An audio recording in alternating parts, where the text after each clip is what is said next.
स्वप्न ताहा नुहे बंधुगण जहाँ आपणकर निदरे आसी थाए बरम स्वप्न तो ताहा होई थाए जहाँ आपन को शोइबा को देई न थाए। नमस्कार बंधुगण, आपण मानकु आमर ही चैनल को स्वागत। आज ज्योतिष कार्यक्रम समस्त तुलाराशि व्यक्तिविशेष मानक पाई बहुत ही अधिक गुरुत्वपूर्ण अच्छी कहीं आज भिडियो रे आमे आलोचना करिबा कि समस्त तुलाराशि व्यक्तिविशेष मानकर जीवन एही जून मास 2026 रे किपरि कटिब मासिक राशिफल उपरे आलोचना करिबा। समस्त विषय रे आज भिडियो रे आमे आलोचना करिबा कि एही जून मास रे आपनकर स्वास्थ्य किपरि रहिब, आपनकर शिक्षा क्षेत्र, वैवाहिक जीवन, आपनकर क्यारियर, भाग्य एवं आपनकर व्यापार वाणिज्य किपरि रहिब। काहेकि ना एही जून मास एक एमिति मास अटे जो मासरे कि देवता मानकर गुरु देवगुरु बृहस्पति मध्य राशि परिवर्तन करुछंती। बृहस्पति एही मासरे तांकर उच्च राशि को चलन करिवे 2 जून को। केवल सेतिके नुहे बरम आहुरी 4 गोटी बड़ ग्रह मध्य एही मासरे राशि परिवर्तन करिवे। सूर्य, मंगल, बुध एवं शुक्र मध्य एही मासरे राशि परिवर्तन करिवे। तो आपण मानकर जीवन रे कौन सब बड़ परिवर्तन आसीब आसंतु जानिबा एवं वीडियो शेष रे किछि अचेक उपाय मध्य जानिबा।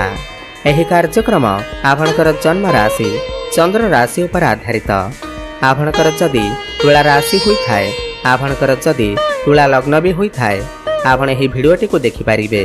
तेबा आसंतु जानिबा। एहा पूर्वरु वीडियोटी को लाइक करी कमेंट बॉक्स रे जय जगन्नाथ जय मां लक्ष्मी अवश्य लिखि दियंतु।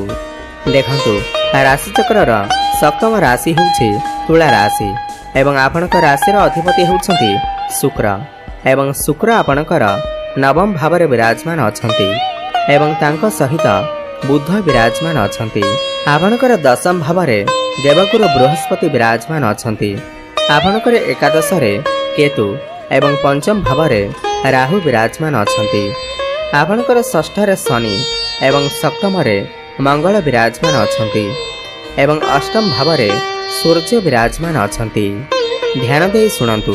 सबुठु प्रथम जानिबा आपणकर स्वास्थ्य किपरि रहिब एही जून मास 2026 रे। बंधुगण, प्रथम भाव होई थाए आपणकर स्वास्थ्यर भाव, आपणकर इम्यूनिटी सिस्टम र भाव। प्रथम भावरु आमे निज विषय रे जानि थाउ। आमर चरित्र किपरि, आमर स्वभाव किपरि प्रथम भावरु जणा जाई थाए। तेबे प्रथम भावर अधिपति शुक्र नवम भाव रे विराजमान अछंती एवं 8 जून को आपणकर दशम भाव को चलन करिवे। एही मासरे शुक्रंकर स्थिति ता बहुत भल अछि, बुधंकर स्थिति मध्ये बहुत भल अछि। शुक्र एवं बुध त्रिकोण रे अछंती, किंतु आपणकर पंचम भावर अधिपति शनि षष्ठ रे अछंती एवं पंचम रे राहु अछंती, जाहा फल रे आपणकर टिके पेट जनित समस्या देखा देई पारे, बद हजमी भली समस्या देखा देई पारे। आपण कुआडे बाहर को गला बेले खाद्यपेय उपरे टिके नियंत्रण रक्षा करंतु, नहले आपणकर गैस एसिडिटी भली समस्या देखा देई पारे। एवं शनिकर दृष्टि आपणकर तृतीय भाव उपरे थिबा हेतु आपणकर कांधरे किछि समस्या देखा देई पारे। एबे जानिबा आपणकर शिक्षा क्षेत्र किपरि रहिब एही जून मास 2026 रे। बंधुगण, पंचम भाव होई थाए आपणकर शिक्षा क्षेत्र भाव एवं पंचम भावर अधिपति शनिदेव षष्ठ रे विराजमान अछंती एवं राहु आपणकर पंचम रे अछंती। बहुत दिन हेब राहु आपणकर पंचम रे अछंती एवं आगामी डिसेम्बर मास पर्यंत राहु आपणकर पंचम रे ही रहिबे, जहा फल रे आपणकर पाठ पढ़ा रे किछि ना किछि समस्या निश्चित भाव रे उपजिथिबा एवं आगुको मध्ये समस्या देखा देबा। राहु पंचम रे रहिले मनुष्यर माइंड डाइवर्ट होई थाए। आपणकर मन पाठ पढ़ारे लगी न पारे, आपण बहुत बेसी मोबाइल फोन यूज करि पारंती। सेथिपई आपण पाठ पढ़ारे तरबर होई कोनोसी भूल निष्पत्ति नियंतु नाही।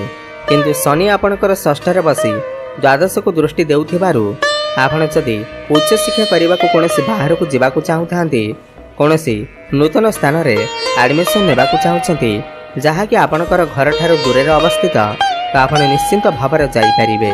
आपण को सही सब क्षेत्र रे शुभफल प्राप्ति हेबा। समस्त कंपटीशन एवं क्रीड़ा क्षेत्र रे आपण को शुभफलर प्राप्ति हेबा। किंतु राहु पंचम पाठपढ़ार किछि ना किछि समस्या अवश्य उपजिपे। एथिपाई आपण उपाय अवश्य करंतु।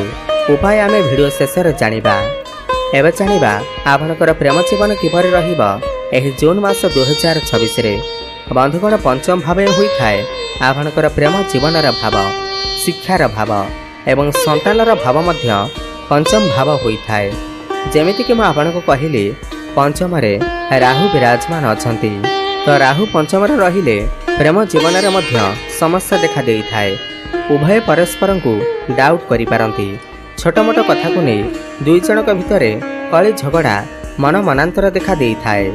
पुराना कथा को नहीं आपनक भितरे कली झगड़ा होई पारे। एवं मंगल जेहेतु आपनकर प्रथम भाव को दृष्टि देउछंती, आपण एही मासरे आपनकर क्रोध उपर नियंत्रण रक्षा करंतु। आपनकर बाणी उपर नियंत्रण रक्षा करंतु। आपण रागरे आपनकर पार्टनर को किछि एमिति किछि कथा कहि देई पारंती जहा फल आपनक दुई जनक मध्यरे समस्या देखा देई पारे, कली झगड़ा होई पारे, मत पार्थक्य देखा देई पारे। एथिप्रति आपण टिके ध्यान देबे। एवं शनि मध्य षष्ठ रे अछंती, ब्रेकअप हेबार मध्य संभावना रही अछि। कथावार्ता मध्य बंद होई जाई पारे। एथिप्रति आपण टिके ध्यान देबे। परस्पर मध्यरे तालमेल ठीक रखिबे। एबे जानिबा आपनकर वैवाहिक जीवन किपरि रहिबा एही जून मास 2026 रे। बंधुगण सप्तम भाव होई थाए आपनकर वैवाहिक जीवनर भाव एवं सप्तम भावर अधिपति मंगल सप्तम रे ही विराजमान अछंती। एवं मंगल सेठारे बसी रुचक नामक राजयोगर निर्माण करुछंती। 21 जून पर्यंत मंगल आपनकर सप्तम रे रहिबे। तो 21 जून पर्यंत आपनकर वैवाहिक जीवन बहुत ही भल रहिबा। आपनकर लाइफ पार्टनर को सहित आपनकर संपर्क, आपनकर बॉन्डिंग, आपनकर संबंध बहुत ही भल देखा जिबा। आपण दुई जण मिसी किछि फैमिली प्लानिंग करि पारंती, बड़ डिसीजन नै पारंती। आपनकर लाइफ पार्टनर कर कैरियर रे मध्य ग्रोथ आसी पारे, इनकम रे वृद्धि होई पारे। किंतु 21 जून को मंगल आपनकर अष्टम भाव को चलन करिवे। तो 21 जून पर आपनकर वैवाहिक जीवन रे टिके समस्या देखा देई पारे, कली झगड़ा मनमनांतर देखा देई पारे। एथिप्रति आपण टिके ध्यान देबे। किमा आपनकर लाइफ पार्टनर कर स्वास्थ्य रे किछि समस्या देखा देई पारे। एथिप्रति मध्य आपण ध्यान देबे। एबे जानिबा सबठारो गुरुत्वपूर्ण विषय वस्तु जहाँकि आपनकर भाग्य, कैरियर एवं व्यापार वाणिज्य किपरि रहिबा एही जून मास 2026 रे। बंधुगण नवम भाव होई थाए आपनकर भाग्यर भाव, दशम भाव होई थाए कैरियर भाव। नवम भावर अधिपति बुध नवम भाव रे ही विराजमान अछंती। एही मासरे आपनकर भाग्य सर्वश्रेष्ठ रहिबा, काहेकि ना भाग्य भावर अधिपति बुध भाग्य भाव रे ही विराजमान अछंती।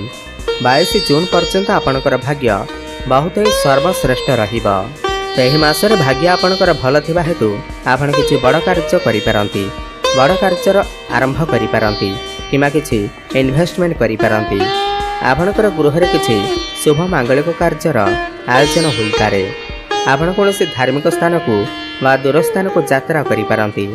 एवं शुक्र आपनकर नवम रे थिबारु आपण किछि भूमि, जमी, प्रॉपर्टी, नूतन जानवाहन, नूतन गृह निर्माण करि पारंती। पितांकर साहाय्य सहयोग आपण को प्राप्ति हेबा एवं पितांक सहित आपनकर संबंध बहुत ही अधिक भल रहिबा। 22 जून पर्यंत आपण जो भी काम हाथ देबे सेथिरे आपण को सफलता प्राप्ति हेबा। अठिक रहितबा आपनकर समस्त कार्य पुणी थरे चालू हेबाको लागिबा। कैरियर कथा हेबा जदि एही मासरे आपनकर कैरियर बहुत ही अधिक भल अछि, काहेकि ना पूरा 12 वर्ष पर देवगुरु बृहस्पति आपनकर कैरियर भाव को आसीछंती। 2 जून को बृहस्पति कैरियर भाव को आसीबे एवं 8 जून को शुक्र मध्य आपनकर कैरियर भाव को आसीबे।